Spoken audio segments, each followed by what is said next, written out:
आज आपण या व्हिडिओमध्ये 6th स्टँडर्ड बालराम कथाचे जे 3 लेसन आहेत, सोने का हिरण, सीता की खोज, राम और सुग्रीव, या लेसनचे इम्पॉर्टंट क्वेश्चन बघणार आहोत जे तुम्हाला एग्जाममध्ये विचारले जाऊ शकतात।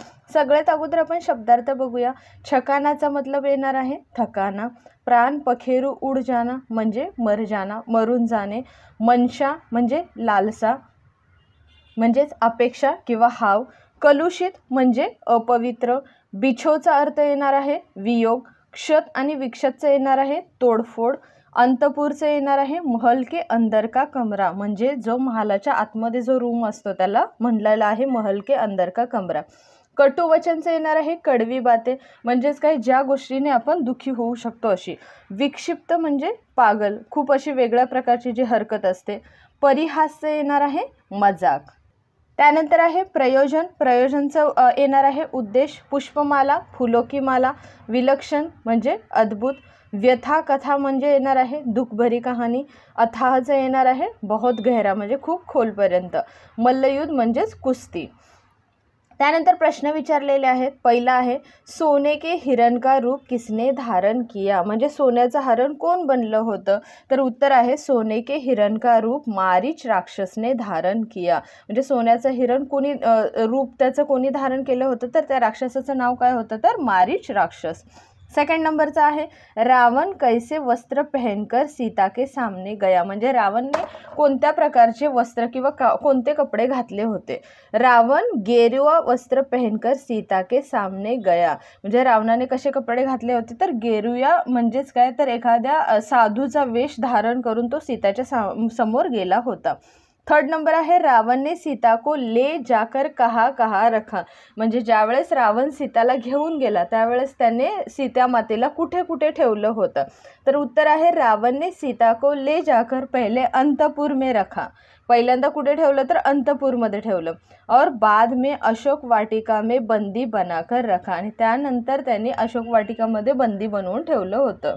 अंतपुर म्हणजे काय, महालाच्या आतमध्ये जो एक कमरा होता त्याच्यामध्ये ठेवलं होतं त्याने बंदी बनवून आणि त्याच्यानंतर अशोका वाटिकामध्ये त्याने ठेवलं होतं।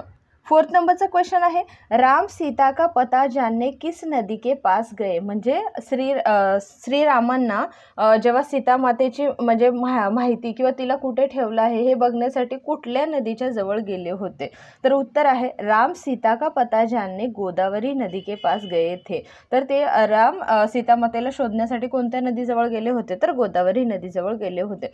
फिफ्थ नंबरचा क्वेश्चन आहे सीता की खोज में वन में भटकते राम और लक्ष्मण ने क्या देखा म्हणजे सीता मातेची खोज म्हणजे तिला जेव्हा शोधायला वनामध्ये ते भटकत होते तेव्हा श्रीराम आणि लक्ष्मण यांना काय भेटलं होतं, उत्तर आहे सीता की खोज में भटकते राम लक्ष्मण ने वन में एक टूटे रथ के टुकड़े भरा मरा हुआ सारथी तथा मृत घोडे देखे।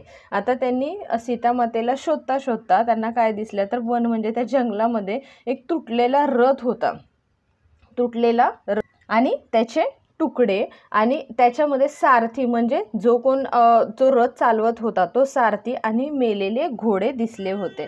पास ही एक पुष्पमाला बिखरी पडी थी आणि तिथेच एक फुलांचा हार असा तुटून पडलेला राम आणि लक्ष्मण यांनी बघितला।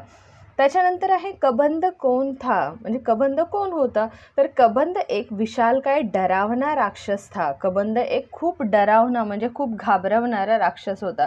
उसका शरीर मोठे मांस पिंड जैसा था म्हणजे त्याचं शरीर कसं होतं तर खूप हट्टखट्ट असं होतं। गर्दन नहीं थी आणि त्याला जी मान आहे ती नव्हती, तथा एक ही आँख थी मग त्याला फक्त एकच डोळा होता।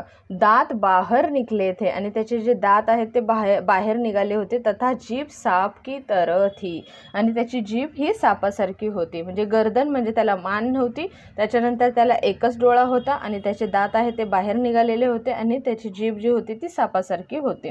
त्यानंतर आहे हनुमान कौन थे, हनुमान सुग्रीव के प्रमुख साथी थे। सो हनुमान कोण होते तर सुग्रीवांचे प्रमुख साथी किंवा मुख्य साथी होते। 8 नंबरचा क्वेश्चन आहे सुग्रीव को अपनी शक्ति का परिचय देने के लिए राम ने क्या किया आता सुग्रीवांना आपला परिचय म्हणजे आपली ओळख करून देण्यासाठी श्रीरामांनी काय केलं, तर सुग्रीव को अपनी शक्ति का परिचय देने के लिए राम ने शाल के 7 वृक्ष एक ही बाण से काट दिए. मग त्यांनी जे शालचा जो वृक्ष होता, शाल नावाचं जे झाड होतं, ते जी 7 झाडं होती त्या 7 झाडांना एकाच बाणांमध्ये कापलं होतं. त्यानंतर 9 नंबरचा क्वेश्चन आहे, कबंध ने राम को पहले किससे मिलने को कहा. मग कबंधने पहिल्यांदा श्रीरामांना सांगितले की तुम्ही पहिल्यांदा कोणाला भेटा, तर कबंध ने राम को पहले मतंग ऋषी की शिष्या शबरी से मिलने को कहा. मग कबंध पहिल्यांदा कोणाला भेटायला सांगतात, तर जी मतंग ऋषींची शिष्या होती शबरी, तिला भेटायला सांगितलं. 10 नंबरचा क्वेश्चन आहे, रावण चिंतित क्यों हो गया, म्हणजे रावणाला का टेन्शन आलं, तथा उसके बाद उसने क्या किया. मग त्याला ते टेन्शन आलं, चिंता सतावायला लागल्यानंतर रावणाने काय केलं. सीता ने राम के बल पौरुष की खूब प्रशंसा की और कहा राम तेरा सर्वनाश कर सकते हैं. मग सीता जेव्हा रागामध्ये होती तेव्हा ती काय बोलली रावणाला की श्रीराम काय आहेत, बल पुरुष म्हणजे खूप ताकदवर किंवा म्हणजे असे पुरुष आहेत की म्हणजे मला इथून ते सेफली इथून घेऊन जाऊ शकतात. सो त्याच्यामध्ये ती काय म्हणते, राम तेरा सर्वनाश कर सकते हैं, म्हणजे राम तुझा सर्वनाश करून टाकणार आहेत. यह सुनकर रावण चिंतित हो उठा. मग रावण घाबरतो. उसने अपने 8 बलिष्ठ राक्षसों को राम लक्ष्मण की निगरानी करने के लिए भेजा. मग रावण घाबरतो आणि त्याचे जे 8 बलिष्ठ म्हणजे खूप असे बलाढ्य जे राक्षस असतात त्यांना श्रीराम आणि लक्ष्मणाच्या निगराणी म्हणजे त्यांच्यावरती नजर ठेवण्यासाठी पाठवून देतो की बघा मग ते कुठे आहेत वगैरे. अशा पद्धतीने तो त्यांचे जे 8 बलिष्ठ राक्षस असतात त्यांना पाठवतो.